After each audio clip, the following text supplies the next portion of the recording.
ఏంటంటే డిసీజెస్ అంటే వ్యాధులు ప్రజలకు వచ్చేది 75% పైబడిన వ్యాధులు డ్రింకింగ్ వాటర్ ద్వారానే కమ్యూనికేట్ అవుతాయి అని మొత్తం వైద్యులు చెప్పినారు.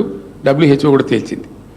ఆ తదనంతరం మేము దాన్ని ఛాలెంజ్ ఎందుకు తీసుకున్నామంటే ప్రజలకు ఈ వ్యాధులు వచ్చే బాధ కూడా పోతుంది, ఫ్లోరైడ్ బాధ పోతుంది, పుష్కలమైన నీళ్లు దొరుకుతాయి, సంతోషంగా ఉంటారు ప్రజలని మేము చాలా సీరియస్గా తీసుకొని చేసినాం. దానిలో ఎందుకు వైఫల్యం చెందారో నాకైతే అర్థమే కాలేదు. ఈ రోజుకు నాకు అర్థమైతే లేదు. I'm really surprised. ఏం కారణం? నడిచిన వ్యవస్థ, బాగా ఉన్న వ్యవస్థ, చాలా అద్భుతమైన వ్యవస్థ, కేవలం సంవత్సరానికి 200 మెగావాట్ల పవర్ మాత్రమే తీసుకునే వ్యవస్థ, అది ఎందుకు చెడిపోయింది? ఎవ్వరు మొరపెట్టుకున్నా దాన్ని పీడించే పరిస్థితి లేదు. నేను అడిగినాను, ఒక 2-3 జిల్లాలకు ఫోన్లు చేసి అధికారులను అడిగిన, ఏమైనా మీరే నిర్మాణం చేశారు, మీరే నడిపినరు, మళ్ళీ ఇప్పుడు మీరే ఉన్నారు కదా, ఎందుకు నడపలేకపోతున్నారు మిషన్ భగీరథ, ఏం కారణం అని అడిగితే, సార్ మా డిపార్ట్మెంట్ అంతా స్వతంత్రం వచ్చినట్టు ఫీల్ అవుతున్నారు మీరు ఊడిపోయిన తర్వాత, ఎవరికి వాడు ఇంటలేడు సార్, ఆ సమీక్షలు కూడా లేవు ప్రభుత్వంలో, మమ్మల్ని అడిగేవాడు కూడా లేడు. ఫ్యాక్ట్ ఇది నాకు చెప్పింది అధికారులు. 3-4 జిల్లాల అధికారులు నేను ఎంక్వైరీ చేస్తే వాళ్ళు ఏం చెప్తున్నారంటే, అసలు అడిగేవాడు లేడు, పట్టించుకునేవాళ్ళు లేడు సార్, చిన్న పైపు ఫెయిల్ అయితే కూడా వారం దాకా ఎవరు తిరిగి చూసేవాళ్ళు లేడు, మీరున్నప్పుడేమో అది వేరే పద్ధతి ఉండే, భయం భక్తి ఉండే, ఇప్పుడు అది లేదు, ఒక విచ్చలవిడితనం వచ్చింది, దాని ద్వారానే ఈ దుర్మార్గం జరుగుతూ ఉందని చెప్పి వాళ్ళు చెప్తా ఉన్నారు.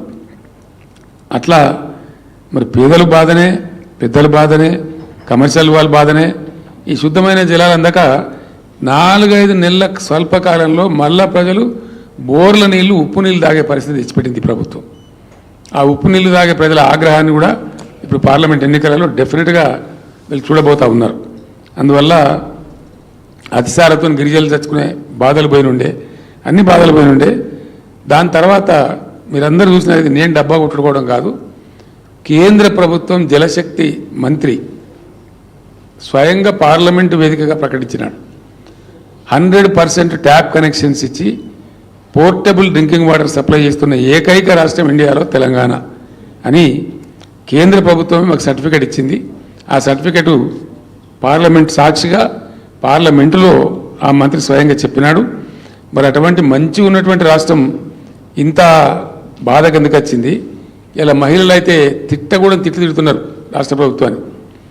ఆ బిందెలు మోస్తూ ట్యాంకర్ల కాడ పోయి ఆ ట్యాంకర్ల కాడ నీళ్లు పట్టుకుంటూ మళ్ళా పాతకాలం వచ్చింది, మళ్ళా మా కర్మ, మేము అన్నంలో మన్ను పోసుకున్నాం అనే భాష ప్రజలు మాట్లాడుతూ ప్రభుత్వాన్ని చాలా భయంకరంగా తిడుతున్నారు.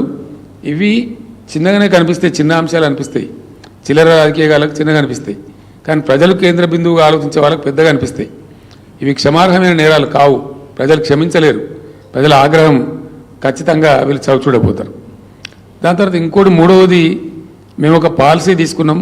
శాసనసభలో కూడా నేను చాలాసార్లు కుండ బద్దలు కొట్టినట్టుగా నేను చెప్పిన, వ్యవసాయానికి మేము అత్యంత ప్రాధాన్యత ఇచ్చినాం, అనేక వేల కోట్ల రూపాయలు ఖర్చు చేసినాం.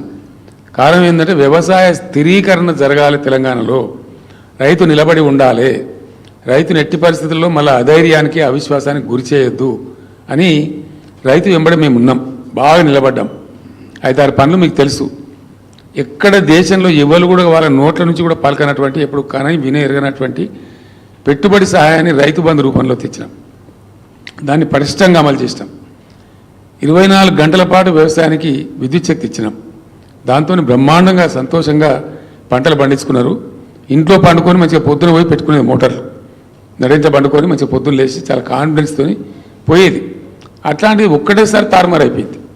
వ్యవసాయ విద్యుత్ శక్తి కనెక్షన్లు పోవటం, మోటార్లు కాలటం, మళ్ళీ రాత్రిపూట బావుల కాడికి పోవాల్సిన దుస్థితి రావడం చాలా ఆగ్రహం తెప్పించింది రైతాంగానికి. అది అరే ఇంత లోపలనే, ఇంత తొందర లోపలనే ఇట్లయితుంది? మేము ఆశ్చర్యపడుతున్నాం, ప్రజలు ఆశ్చర్యపడుతున్నాం. చివరికి ప్రజలు చాలా పెద్ద భయంకరమైనటువంటి